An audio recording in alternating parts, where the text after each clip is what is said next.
Okay, you're welcome back. So to give us what happened in the AFEX commodity space for the week ended the 11th of October, we have, as usual, Michael Martins joining us from our Abuja studio. Michael Martins, portfolio manager at AFEX. Hello, Michael. Good morning. Hi, Ini. Good morning. It is always a pleasure to be here. Good to have you too, Michael. So bring us up to date on the activities in the market up to the 11th of October. Thank you very much, Ini. So if you take a look at the data in front of us, we would see that the total value of transactions traded on the exchange in the week under consideration fell by 67.2%, from around 148 million naira to close to trading week at 48.59 million naira. However, the total number of contracts traded on the exchange went up by a factor of 7.98, from 5,980 contracts to close to trading week at just over 53,000 contracts. With the number of deals, we also saw positive to the tune of 12.8%, from 39 deals last week to close this trading week at 44 deals. The ACI, which is the AFEX Commodities Index, and the AEI, which is the AFEX Export Index, both remained unchanged at 427.34 and 168.08 points, respectively. With regards to the volume of contracts traded on the exchange in the week under consideration, there was a general increase as stated earlier, with the biggest changes happening with soybean, which went up from 872 contracts traded last week to trade over 3,000 contracts this week. And we also saw the biggest change with regards to positives with cocoa, which traded 2 contracts last week to trading over 400 contracts this week. With regards to the price changes on the exchange, with the top gainer, we had essentially 4 commodities experience change in the week under consideration, with the top gainer being cocoa, which went up by 20.57%, gaining about 16,000 naira in the contract value to close to trading week at 110,000 naira per contract. Then we also have maize, which went up by 4.37%, gaining 879 naira in the contract value to close to trading week at 21,000 naira per contract. With regards to the rares, which are the losses that we experienced with commodity prices, soybean would be the major culprit, which went down by 9.27%, losing 3,585 naira in the contract value to close to trading week at 35,098 naira per contract. And then we also have paddy rice, which fell by 1.67%, losing 366 naira in the contract value to close to trading week at 21,498 naira per contract. So those are largely some of the changes that we experienced on the exchange in the week under consideration. And as we always say, if you want to know more about the commodities market, you can always go to our website, which is www.afexnigeria.com. And if you want to get started trading commodities, you can always download our app, which is available on iOS and also on Android. All right, Michael, so let's take the conversation a bit further about that top gainer, cocoa, catching our attention, while also taking into account factors that may have influenced the markets. That's a review of the cocoa market. AFEX was also looking at the commodities harvest season prospects, particularly because the new season has just begun. So reflecting on the last season, how would you say that the cocoa market performed generally? So especially when we're talking about export products, there are 2 major dynamics that we have to take into account. The first is basically, all of what happened in the local market, which essentially what we saw last season was that prices started skyrocketing, I think, in the first 2 or 3 months after harvest. And then those prices tended to stabilize, I think, within the months of February and March, and then just relatively stayed unchanged towards the end of the commodity trading season. Part of that was, due to the fact that so we didn't necessarily have as much volume as we expected last season, and it was some of that volume was also complicated by the fact that the rainfalls didn't stop early enough, which would ideally have given the farmers enough ample time in order for them to dry the commodity before they then push them out for sale. So those are largely some of the dynamics that we saw play out in the commodities market for cocoa last season. In the international market, which is the London cocoa futures price, which is the international price that we we track, there was generally a price depression from the start of the season, which was around late August to early September, until we then saw Urshay, which is another cocoa trading company, come into the market, and then we saw a significant spike in the prices, which then sort of extended over like a 1 month or 2 month period before the prices then eventually started depressing again, and just tapered till the end of the commodity trading season.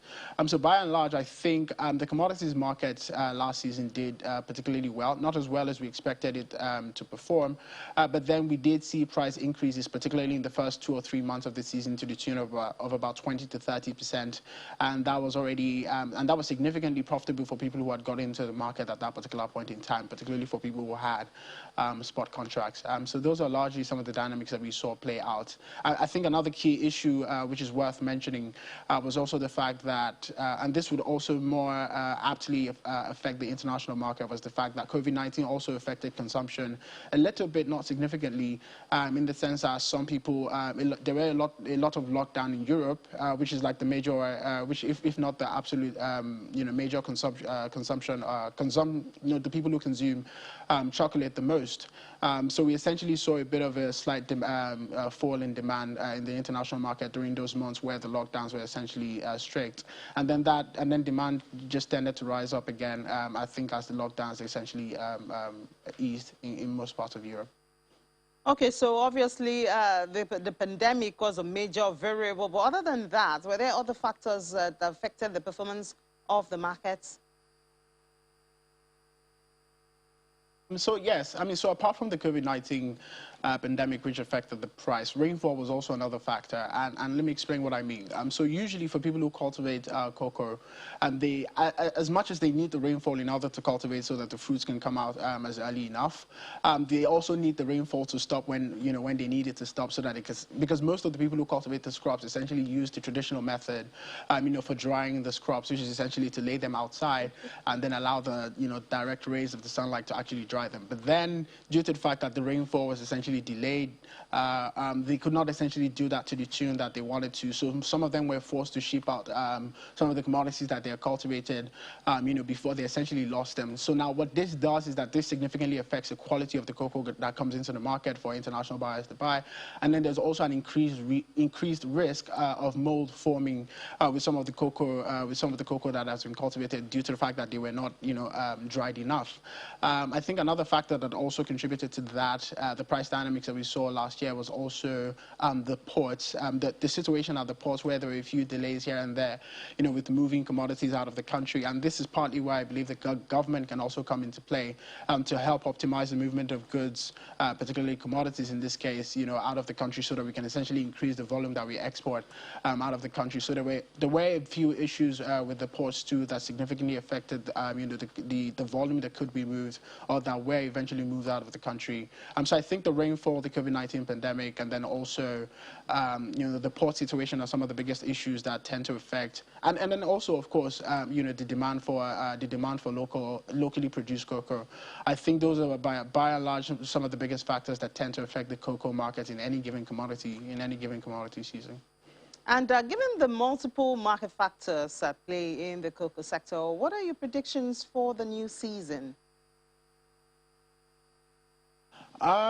To be honest, my predictions are sort of similar, to what we ideally saw last season. From today's commodities market update only, we can see that the market has gone up by more than 20% already, and it's barely 2 months into the new harvest season.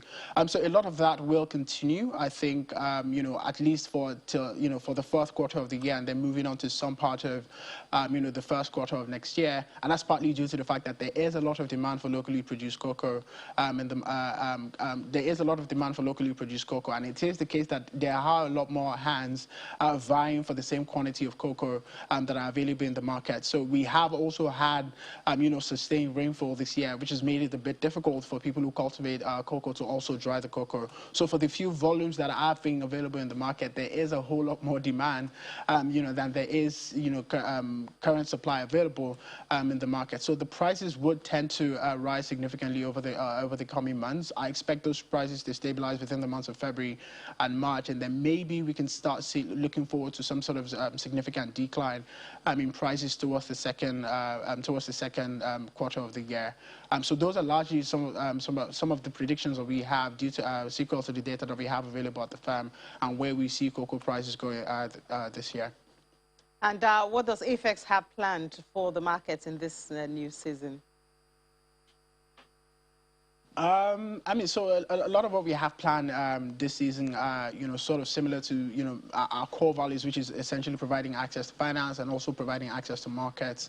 So as we very often have, we have spot contracts which are available for people to actually get started trading the cocoa contracts. And the reason why the spot contracts are extremely important, particularly for retail and institutional investors, is the fact that they allow people to partake in the commodities market without necessarily having to take, custody of the physical commodities themselves. And I would say that for people who are not necessarily yet invested in the commodities market, and in this case cocoa, I think this ideally would be a very good time. To get in before prices appreciate, significantly, and then it becomes a bit more difficult for them to partake in the market.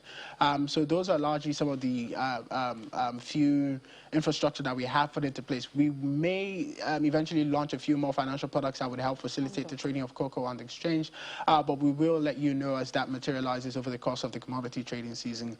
But for now, if people do want to get involved in the commodities market, we have provided spot contracts, which essentially make it easy for retail and institutional investors to partake in the commodities market. So would you say cocoa is the only commodity at this time that you're bullish on, that you would ask people to trade on or something? I mean, not necessarily. Grains are always a veritable investment at any given period of time. I can't go as far as to give particular recommendations on what grains, to buy. We do have people for that can take you through, what the process of investing is and inform you on how best to go about that entire process. But grains will also be grains are also available to investing on the exchange, and they do also provide a veritable return on investment, as they did last season. I feel the dynamics might be different. We don't expect every single commodities market trading season to be exactly the same, but we have at different points in time spoken about the dynamics in the commodities market, which is to say, the demand tends to overshadow supply as the commodities trading season drags along, and then when that happens, you tend to see a significant increase in prices across board. Sometimes you don't see that for export commodities, but generally for grains, you will tend to see that price appreciate over an extended period of time over the course of the commodity trading season. So yes, grains, as opposed to the export commodity cocoa, which you currently have available in terms of the spot contract, grains will also be available to trade for both retail and institutional investors, and maybe even anybody else who also wants to partake in the commodities market. All right, Michael, thank you so much for the updates and, well, the consultation. And enjoy the rest of your day, Michael. You're welcome. So we'll take a breather, and then we'll be back to head to London.